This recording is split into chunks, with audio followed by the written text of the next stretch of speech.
While Donald Trump continues to militarize our nation's capital, continues to rig the 2028 midterm elections, and continues to sell out Ukraine, some serious alarms have been sounded over his deteriorating health, and I have all the concerning details for you next. In just a minute, I'll reveal the source that is sounding that alarm in a piece that comes with the ominous words, "It's Trump's turn under the unflattering fluorescent lights of mortality." But first, my research shows that murmurs over his health concerns are turning into a loud chorus that is becoming harder and harder for reporters and the White House to ignore. I'm not doing this for my health, okay? I don't need it. Yes, Donald, you don't need it, and the toll is really starting to show. For instance, much was made of this video with Trump meeting Putin on the tarmac in Alaska.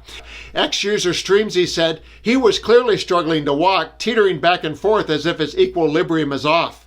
And Larry Borstein said Donald Trump reportedly doesn't drink.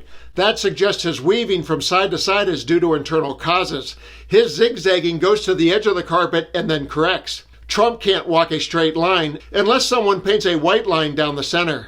And on the other side of the summit with Putin, PolitiZoom spied Trump back playing golf and offered this take on his appearance, which is par for the course.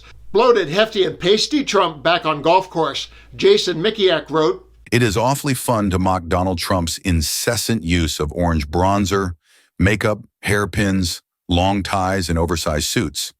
Social media has spurned an entire industry that consistently cranks out material on those aspects of the Trump presidency. But it takes seeing him without all the Hollywood effects to understand his motivation for the show. Seen in one light, it is almost understandable. In seeing the real Trump, one can really grasp just how old and out of shape he has come to look. And it actually matters more than just a superficial slap. Trump has always had to be more than human in the MAGA hive mind.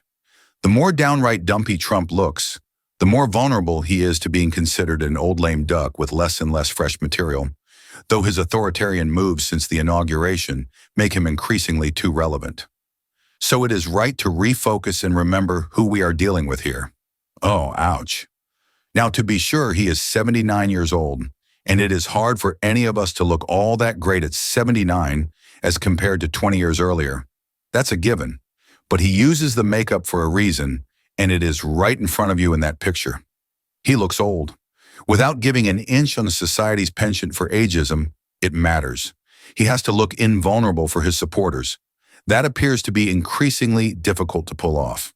And now for the sounding of the alarm over Trump's health in an article penned by Joanna Coles. The Daily Beast headline said it this way: Caroline Leavitt can't cover up the truth. Trump's cankles and hand makeup say it all. And the highlights say, "Forget the orange makeup on his hand. Forget the newly gray hair hovering above his scalp. Forget the slits for eyes. The real tell on Donald Trump is below the knee. His ankles, swollen and straining over his Oxfords, aren't just unsightly cankles. They're flashing neon signs of a body under pressure. In medical terms, that puffiness often means venous or even cardiac insufficiency, the circulation slowing, the blood not moving as it should. These are not the hinges of stamina that can run a presidential marathon, but the hinges of a retiree glued to his lazy boy, feet up and watching Fox News all day. We've already seen this movie when it starred President Joe Biden. The stumbles, the shuffling, the vacant stares, all dismissed until his catastrophic debate meltdown when the country suddenly realized the emperor had no recall. The press tiptoed around the obvious. He was too old. Then, boom. Reality hit on live TV. A year later, we're watching the sequel.